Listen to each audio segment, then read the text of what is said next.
Good morning, everyone. Today we're checking out a brand new video from the film theaters that I've actually been wanting to check out for a while. Well, this time they're talking about probably a brand new analog horror series called Prehistoric Emergence. So let's hop in and see what this is all about. What would you do if you came face to face with a dinosaur? And I'm not talking one of the cute ones from the cartoons, or even the cool ones you see in an action flick. I'm talking a real, living, breathing dinosaur. One that wanted to hunt you down and consume you. Yeah, well, die. One thing I'll tell you is that you'd likely not survive the experience. Hello, Internet! Welcome to Film Theory, the show that actually legitimately wants to know what your favorite dinosaur is. Like, for real, I love this question. Please leave it in a comment. Mine's the Velociraptor, even if— Oh, come on, man. Nah, you gotta go with something extra. My personal favorite is the Pachycephalosaurus. Just follow the closely behind and by the Therizinosaurus. If in real life it was more of a danger chicken than a reptile apex predator, but even still, I'm not sure which one would be scarier. Which actually brings us to today's subject. See, a new analog horror series has been popping up on YouTube and in the recommendation feeds of all of us here at Theorist, showing dinosaurs in the most terrifying place I can imagine. Oh God. Your house. Yeah, this is Prehistoric Emergence by the indie creator Emergence Studios, all about a world where mysterious sinkholes have started popping up all over the world. But instead of just falling into darkness, things come out of these pits, ancient animals thought to have been long extinct, and they're devastating the world. Of course, as any classic analog horror would, we see this story unfold through a series of emergency broadcast alerts, newscasts, and found footage. And man, these terrifying dino-themed thumbnails have been popping up all over my feed, and this really seems to have just caught fire in the analog horror world, so, well, I knew we had to cover it here. Though, I will say this up front. The creator of Prehistoric Emergence used a few generative AI tools to create some of the content in this series, particularly in the first few episodes. They're pretty open about it in the description of these videos, and gonna be real, I don't love that. As always, we here at Theorist support human art and human artists. That being said, however, in more recent videos, they have moved away from this generative AI entirely and focused on working with real human animators to create new content for this project, which is exactly the path we want to see, right? If someone is going to use generative AI tools and then their series pops off, we want them to use those resources to then support human art. However, just like we talked about last year, I want to make sure that you are given the opportunity to skip this one if you don't feel comfortable with that use of generative AI. But if you can get past that, the ideas at the core of Prehistoric Emergence are really cool. It's like taking Jurassic Park and turning it into a true horror film, giving us a glimpse at what would really happen in a world that became overrun by dinosaurs and other ancient beasts. But of course, hidden just underneath the surface of this spooky, scary series is a mystery. Who is bringing these creatures back? And why are they doing it? And how exactly is humanity gonna mess this one up? Because, I mean, you know we will. This one gets wild, loyal theorists, so pull the covers over your head and hide from the monsters as we take a bite out of Prehistoric Emergence. Episode 1 of the series is simply titled Prehistoric Emergence, and as soon as you click into the video, we're greeted by a familiar noise. That is a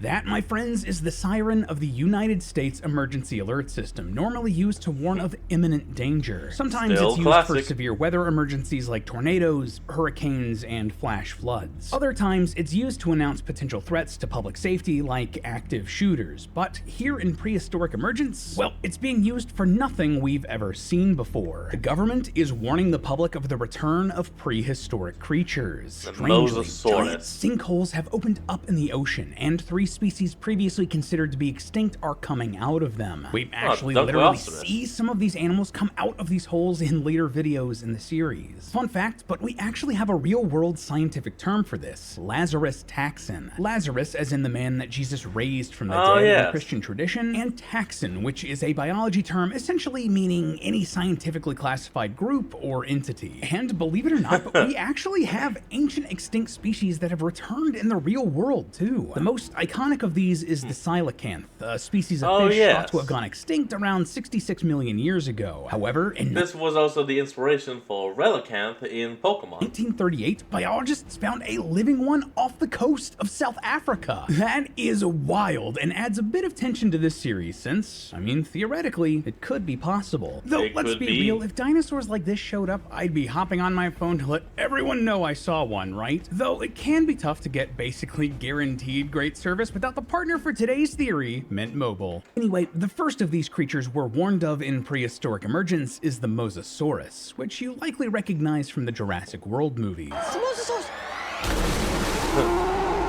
Love the Mosasaur. These things can get up to 60 feet long, and fun fact, but they're not actually classified as fish or dinosaurs. They're basically big lizards. Anyway, these things have been rediscovered in the Atlantic Ocean, mostly in tropical and polar regions, where they have a habit of capsizing boats and eating the people on board. Secondly, we have the Dunkleosteus, which originally lived 360 million years ago during the Devonian period. Also known as the Age of the Fish. I did not know that was a thing. Though the dunk here might seem a bit goofy. I've heard of the age of Aquarius, but the age of fish? That's Pisces. When you look at it, don't let its tuna-shaped body fool you. Its mouth is twice the size of a great white shark's, and it can attack swiftly and without warning. The PSA also warns that they have armored skin, protecting it from regular ammunition. Only harpoons or heavy-duty bullets are gonna do anything against these guys, and you know they're dangerous when this is the official advice they give. It is recommended that you employ avoidance. Yeah, if you see one of them, just don't. And the last creature in this video is one that probably needs a little introduction. The Megalodon shark. These bad boys lived up to around 3.6 million years ago and were monstrously big. 3 times the size of a modern great white. And not only is the Megalodon the most dangerous of these 3 to humans, but also other ocean life as well. Apparently there's been a giant drop in ocean wildlife, with whale populations down 62%, seals down 75%, turtles down 54%, and fish, just fish, down a whopping 87%. That would be terrible news. Obviously, these 3 new ocean residents are doing a ton of harm, and humans are being encouraged to stay out of the water for their own safety. But even still, introducing these species could wipe out this entire ecosystem, or at the very least, change it forever. And we have proof that that would happen in the real world. Invasive species are non-native plants, animals, and organisms that thrive in areas that they don't naturally live in, and can go on to cause economic or environmental harm. One of the biggest examples of that would actually be with the honeybee. The one that was brought over to America is actually an invasive species. It's native to the European area, but you know, people wanted honey when they moved over here, so they brought the bee, let it out, and, you know, bingo bango. Clear, some of this is natural. I mean, animals move around, wander into new places, and sometimes find new homes at the expense of others. But humans have made this way worse. Because we move around a lot and like to bring our stuff with us, we can carry dangerous diseases, bugs, rodents, whatever. And while some of these non-native species can be beneficial, like tomatoes and potatoes, for example, are from the Americas and are now staples in European meals, others are not. One example would be the spotted lanternfly, indigenous to China and Vietnam. Somehow it made its way to South Korea, Japan, and even as far as the United States, and has been terrorizing the Northeast for a few years now. So much so that legit departments of agriculture in some states tell you to squash them on sight. Another example is kudzu, a vine from East Asia introduced to the US at the 1876 World Fair. And though officials hoped that it would help stop erosion, by the 1970s it basically covered the South and was recognized as a weed.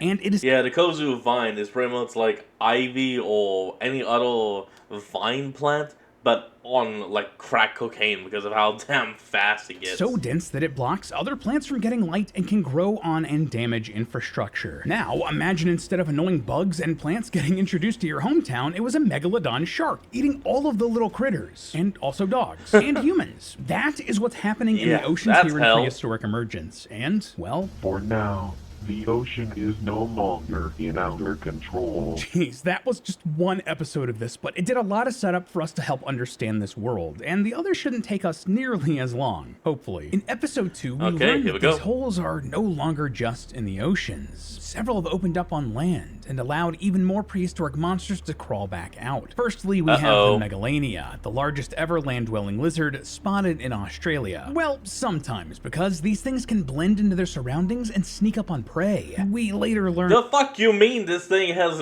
camouflage capabilities? that they've devastated the kangaroo population, threatening the entire Australian ecosystem. Meanwhile, Colombia and India are both in a state of emergency because of the reappearance of the Titanoboa and the Vasuki indictus, Oh, massive crap. snake species that lived approximately 60 million years ago. These things were huge. Like, here's a size comparison between the vertebrae of a modern-day anaconda and the Titanoboa. Yeah, I don't think I need to say which shit. one is which. And worst of all, both countries have basically been shut down and cut off from the rest of the world to try to stop the spread of these beasts. Okay, that's But actually kinda unlike cool. the first episode, not all of the But new still. creatures here are bad. Woolly mammoths are back and already been put into zoos and in the sights of poachers. That's And actually thankfully, fine. an ancient whale from about 12 million years ago called the Leviathan. Leviathan melvelli has also returned. And they're big and powerful enough to kill megalodons. The two often come into contact in what seems like a natural version of biological control, or the deliberate use of natural enemies to suppress populations of a target species. This True. is interesting because this is the first real example of two ancient species coming back that aren't necessarily friendly to each other, and they don't seem to be working towards the same goal. That's interesting to say the least. Kind of reminds me of that one clip of the two penguins walking into each other, but someone put like some Boston over them or something. And so you got one penguin, you got both penguins just yelling at each other, saying like, fuck you, fuck you, fuck you, fuck you. So, despite the know mixed what I'm bag talking of about. creatures now coming out of these holes, humanity has decided that they need to fight back, creating GPAC, or the Global Prehistoric Affairs Commission. And, well, several individual governments are taking drastic action. In the meantime, many governments are resorting to bombing the openings to prevent more animals from reappearing. How very American of all of us. Oh, but, God. well, it might be necessary because the end of episode 2 gives us a terrifying view of what's to come. You see, strange noises have been heard coming from one of the holes near Billings, Montana.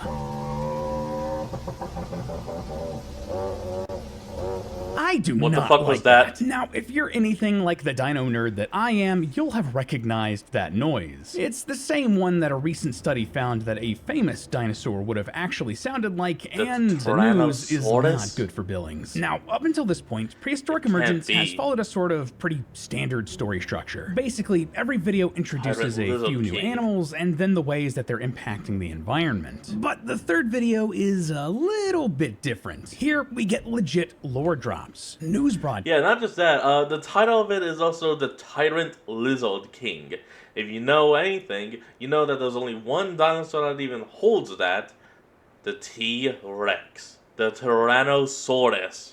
and, well, more traditional analog horror storytelling. Trust me, you'll see what I mean. Towards the beginning, we get a bunch of news updates. More and more holes have opened up, and nations have stopped their bombing campaigns because they simply appear faster than they can be destroyed. Bounties have been placed on some of the creatures. Residents close to That's the kinda holes are clever. being relocated, and, strangely, we learn that the blue holes in the oceans have been linked to rising sea levels. That's not something sinking? you would expect to happen Falling, with I mean? holes in the ocean, right? Like, you'd expect that water to flow down into the earth. Yeah. Clearly, these holes are leading somewhere. We also discover what that pushing terrible out. noise from the end of the previous video was. 19 Tyrannosaurus rexes appeared in Billings, Montana, and rampaged through the town. Oh, They God. killed 313 people and injured many, many more, making that the deadliest mass casualty event in Montanan history. Before this, it would have been the Speculator mine disaster of 1917, which left 168 dead from a fire that started underground. Of course, if you've watched any sort of dinosaur-related media, you'd know that the T-Rex is basically king of the dangerous dinosaurs, so Well, yeah. that body count isn't too surprising. Of course, we also get some other updates of nasty monsters now back out in the world. There's the Quetzalcoatlus, the largest flying creature Ooh. ever known to exist, terrorizing people and eating their prey whole. Still looks that has cool. unfortunately included dogs and even children. An Oh, ancient no. marsupial predator called the Thylacoleo has been sighted in Australia, while Brachiosaurus have been seen in the Rocky Mountains. And though they are relatively harmless, unfortunately There's they are also eating all of the Stegosaurus. trees in the forests here too quickly, threatening this part of the climate even more. But that's not everything in this video. See, unlike the previous ones, several glitches interrupt this broadcast. The text changes momentarily when talking Wait, about did the that say Lord of Thylacoleo to Judgment? read Lions of Judgment. The screen turns Oh. red as the T-Rex is introduced, and at one point, we see a couple frames where the news broadcast reads, "Is this the wrath of Quetzalcoatl punishing us backwards. Oh, Similar name to the okay. dinosaur, right? But that's not where it's left. Yeah, no, that would be the Aztec god, the flying serpent. Flying feathered serpent, sorry. Because, strangest of all, towards the end of the broadcast, the entire thing is interrupted by a picture of a strange statue. If you don't know, this is a statue of the Aztec god Quetzalcoatl. Again, there's right, that name. yes. This is interesting because when you look into the lore behind Quetzalcoatl, you'll find that he was a central figure to the Aztec religion. Now, this is a simplification of an entire culture's beliefs, but more or less, he was a great feathered serpent, the creator god of mankind who also gifted us with corn and maize, which became central to the diet of the Aztecs. That right there is just fascinating, right? Because through the lens of modern science, a lot of those extinct dinosaurs would look like feathered serpents. Many of the dinosaurs weren't the scaly creatures Jurassic Park would have you believe, but instead closer to birds than you might be picturing. Additionally, Quetzalcoatl is heavily connected with both the ideas of death and resurrection. And, well, what are we seeing in this story? The resurrection of these extinct species back into the modern world. This is clearly a huge part of the message of this story just waiting to be uncovered. Episode 4 shows us how, despite the dangers here, a new status quo has started to emerge in this world. Several more creatures have returned, including the Anomalocaris and the Camarasaurus. The Anomalocaris lived 520 million years ago and is— These things are older than the actual dinosaurs. These things are literally from the primordial sea. Basically like a big, long shrimp, while the Camarasaurus is from about 470 million years ago and are giant squids with cone-shaped shells. According to Asian News, neither are invasive, but instead are acting as natural predators for other returned species that have been causing damage. For example, the Anomalocaris is eating shipworms, which are little mollusks who love to eat wood and destroys much of human infrastructure. However, humans being humans, well, we see a new animal and wonder, man, what does that taste like? A whole market has popped up around eating these prehistoric creatures, even the ones that help us, which could be a big problem down the road. See, humanity isn't exactly known for our moderation. Globally, 35% of our fish stocks are fished at unsustainable levels, and I can only imagine that we're doing the exact same thing here with these prehistoric creatures. That's not good. But also, something else that jumped out at me in these last two videos that were more lore heavy, well, one of the mammoths being held at the Toronto Zoo died of tuberculosis. Yeah, a very human disease. But also a modern one, which, well, that could be a disaster for these prehistoric creatures. Now, obviously, dinosaurs have never miraculously returned, so we don't really have any data to go off there. But, well, there are precedents in human history that we can look at. When the Europeans arrived in the Americas, they brought many European diseases like smallpox, measles, and the flu with them. And, tragically, the indigenous peoples of the Americas did not have any immunity to these diseases. Many this led died to the loss from it, of up to 95% of native peoples, and some communities were driven to total extinction. If mammoths and other creatures like this are vulnerable to modern diseases, there's a world where they just don't make it too far in this day and age. But, well, the thing I would actually be worried about here is if it goes the other way around. See, if these sinkholes are bringing back these ancient creatures, both big and small, everything from worms to brachiosauruses, well, let's just say they're gonna stop there. That a virus doesn't come back. Something even smaller come through? Something like,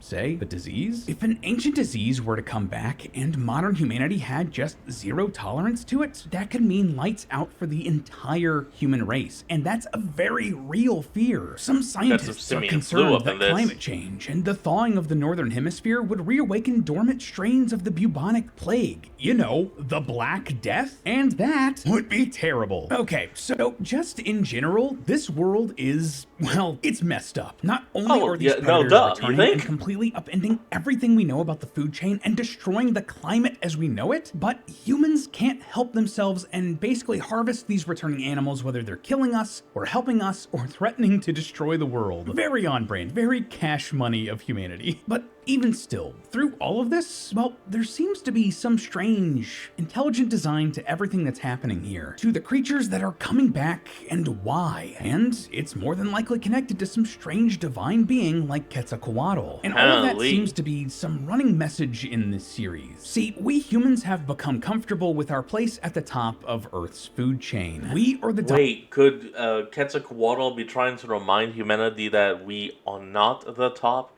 That before us was beasts that stood at the top? Beasts that could easily dethrone us? dominant species on this planet. But, well, we weren't always so. There were monsters like this that could easily destroy what we've built. And maybe the most messed up thing? Well, humans are doing that themselves. In this very series, it talks about how climate change is being sped up, how humanity is overfishing, overdoing it on their resources. And I mean, isn't it a nice full circle moment to think about how the thing that kickstarted that climate change was fuel created from the long crushed bodies of these dinosaurs? Humanity is the apex predator and destroying itself and the world it lives on. And honestly, the holes that these dinosaurs are coming out of actually represent that pretty well, right? Though some of these holes resemble giant caves, others look a lot like sinkholes or underground formations typically caused by frequent exposure to water. And isn't it interesting that these holes in the series are theorized to be causing the rise in the sea level then? Depending on their size, these sorts of sinkholes can range from inconvenient to massively dangerous. And considering how big these holes in the series are, they're falling into the massively dangerous category. In episode 4, we learn that there are at least 1,066 of these. And later on, we see that there are more than 12,600 of these reported openings. And those are just the ones that GPAC knows of. Right off the bat, these things would have the potential to cause massive damage to human civilization. Entire buildings or properties would be swallowed up if they opened up in the right place. And if they hit a location with roads, a sewage system, water ducts, or an electric grid, well, that could cripple essential parts of what we need for human society to function. And here's the kicker. A lot of sinkholes in the real world are caused by climate change. That's not me saying that. It's science and this series. But it's literal nature. While all of the damage to the world might hurt human civilization, it won't hurt the Earth so much. We humans aren't essential. If we disappeared, were wiped off the face of the planet, eventually Earth would move on without us. I mean, the death of the dinosaurs is proof of that enough. They were the top dog and were killed and, well, nobody cares anymore. Prehistoric Emergence is just showing us what could happen in an alternate path here. There was just so much to Prehistoric Emergence, guys, that we couldn't actually fit it all into one video. Cool. I'm on page 7 of this script now, and we've only covered season 1 of the series. So please, let me know if you want us to cover season 2 and where this mystery is going, because I can't wait to find out. Oh yeah, do more. The next episode. Just a theory. A film theory. And cut. Up next. Alright everyone, that is going to be the end of today's video, and I hope you all enjoyed this. Remember to like, comment, and subscribe for more. Link to the original will be in the description below, and I'll see all of you next time when we flick back on. Till then, this is Fox, signing out. Peace.